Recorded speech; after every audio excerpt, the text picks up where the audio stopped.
Yo, what's good? Stu here, Stu TV. I cover all things blockchain, metaverse, NFTs, all money making opportunities in the space. I know in this video, I'm just covering FTX, the disaster of FTX, and how to control your crypto moving forward. Anyway, I know if you haven't heard of FTX and just the whole fiasco of what's going over there, either you got your head in the sand or you living your best life, not checking your phone or whatever, or you just under a rock or just living in a hut somewhere. If you ever heard about FTX, I know Sam Bankman, he's probably crypto's number one public enemy right now. FTX has caused a lot of FUD and fear and uncertainty in the market. We can go to Coin Market Cap. We can just go take a look. Right now, it's a bloodbath for a lot of cryptos. Well, every crypto is down. You can see the FTX token is definitely taking a hit in terms of, we can look at the 7-day chart. It was up as high as $25 and it's dropped as low as $2 and $2 and some change. Is 14.9% down time of this recording. I know with Ethereum it's at 1200, it's down 23% over a 7-day. Binance 19.81. You got XRP with 24.52%, Cardano 18.85%, and then you got Solana taking a big hit at 54%.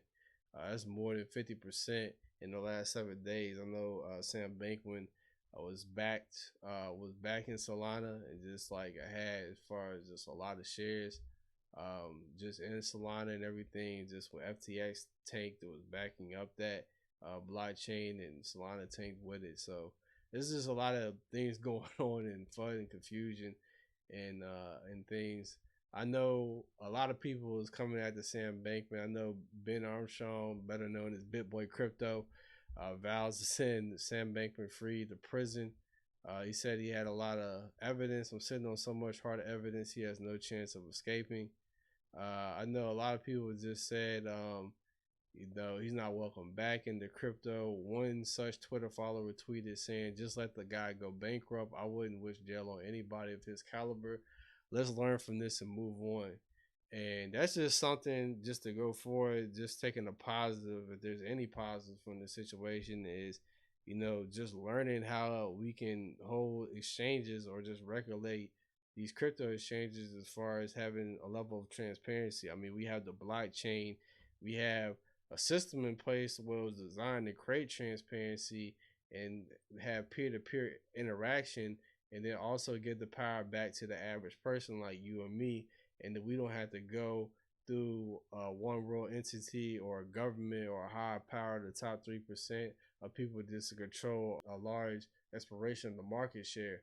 So that's what crypto is for. So we just use our resources. And I know one thing that's been brought up a lot is proof of reserves. Proof of reserves is something where you can see an exchange's balance sheet as far as them having a 1-to-1 ratio. Like if you say you got one Bitcoin, we can look at the balance sheet and say, okay, I invest in one Bitcoin and one Bitcoin is in the balance sheet. So let's just read and just dive into this article. If there's a single thing I could do better in this industry, it would be convince every custodial service provider in the crypto space to adopt a routine of a proof of reserve program. Proof of reserves is the idea that a custodial business holding cryptocurrency should create public facing, I can't pronounce that word, as to the reserves matched up with the proof of the user balance's liabilities. The equation is simple in theory. Proof of reserves plus liability equals proof of solvency. So it'll be a balance sheet that'll be updated, within seconds as far as transactions, in terms of everything that's going on. You can actually see for yourself and it'll be verified, because it's not just, oh, this company's doing great, we're up X amount, we're giving so much APY back, just different things. Well, proof of reserves will just be like, okay, let me go verify that. Let me go check. I mean, that's what the Fed does with the banking system. So essentially in crypto, we want to be our own bank and we want to take control of our money. This is just an extra step to be able to regulate crypto ourselves without the government getting in. Just because the government might look at, the average person, be like, these people want to say they want independent. They don't want to be a part of a structure, but then at the same time, when something goes left, they don't take responsibility for it. They say crypto's a scam, X, Y, and Z. They're not responsible. So it's just like the government might be looking at it sideways, like we need to be babysitted. Regulation topics start coming through, just different things. So proof of reserves, this is something going forward that, you know, every custodial and just service provider exchange should be adopting. I know Binance has jumped on it. I think crypto.com, just among a few others.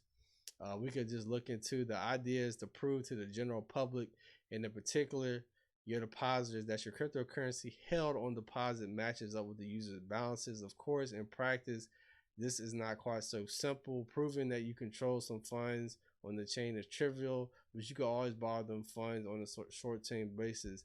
That's why pointing in time mean relatively little. And additionally, exchanges can have hidden liabilities or creditors claim seniority to the depositors if they don't legally segregate client assets on the platform. This is why policies like Wyoming's SPDI law clarifying the legal status of depositors to custodial institutions are important. So just with proof of reserves, it'll be a good housekeeping. It'll be a strong regulatory measure. What if they have proof of reserves with FTX and just all the side business they had going on? And you can look at the balance sheet that updates in seconds, and you can see like there's a solvency issue that you could DCA your money out of FTX and take your funds off that exchange and either put it into a cold storage or put it into a ledger, or just have your funds just safe in your bank account. It's just a way to bring some clarity to the market, because like I said, there's a lot of FUD and a lot of confusion, a lot of different things that's going on. I could drop this link in the article in the description. I ain't gonna read the whole thing. I know we go into the next article. It just shows that FTX sinks. Other crypto exchanges are showing their coins. So I know you have, you know, Binance, crypto.com, like I said. I think it's Polynex, if I'm pronouncing that right, just amongst a few others. So a lot of exchanges are adopting this model, and they're starting to get on board and they're starting to get behind it. I know in the example they have, I believe this is Binance balance sheet, where you can see the net worth, the total assets, you can see the portfolio, just different cryptos, token allocation, protocol allocation. So just a lot of different things. And then just going forward, even if you want to double up on your security, be like, okay, I got proof of reserves, but still I want to own my own assets. I want to have it in my own wallet. Well, then you can also just look in terms of just a hardware wallet. I don't know if you can see mine just in the camera, whatever I'm just showing, but you can have like a ledger wallet. This is where you could take, you know, full control of your assets and have your assets stored offline, to where, you know, they have a seed phrase on there and you have to type in, you know, a 20+ word seed phrase. You have to get on there to approve it. You can add just certain cryptos on there, whether it be Ethereum, XRP, Solana. It says over 5,000 coins and tokens. So it's just a lot of different things, but you can just have those assets stored on the ledger. Then you can have that allocated to where, you know, if somebody wants to get a hold of that ledger, they have to literally come take this device, type in the seed phrase, type in your PIN, and then get a permission base and pull up the app and take your funds and send it to another wallet.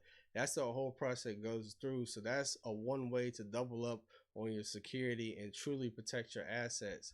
But they have just different products, whether it's a Ledger Nano X, the Nano S. So depending on how many cryptos you own and how much money you got invested, you can look at these apps and services.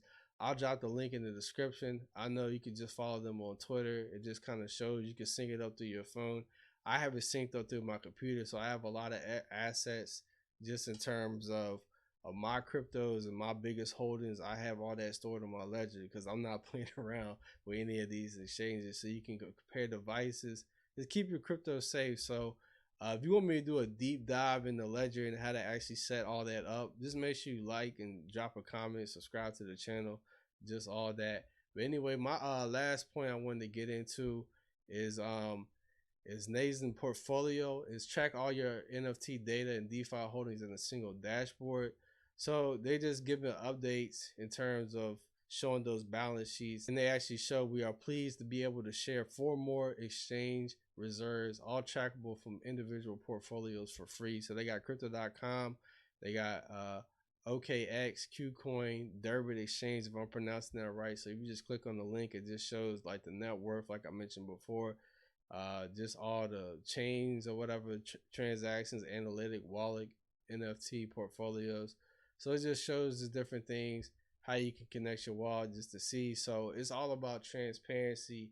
And I feel like that's one positive that they come out of this situation is a lot of exchanges are seeing the need and just giving investors and people like a sense of clarity and a peace of mind in terms of like we're not going to be like FTX, or we're not going to like over allocate our funds like Celsius, or over leverage, or just different things, or just stuff happens just because like it's real people's hard work and money on the line. Crypto is a chance for an average person like me or you to change our lives and get to a place that we couldn't get without crypto. So just all that in terms, and they have just different ones like KuCoin. And I would say this for my last point, just going forward in terms of just being a more informed investor, in terms of looking at the balance sheets, just staying up to date as far as what platform that you invest in, whether it be crypto.com, whether it be Coinbase, whether it be KuCoin,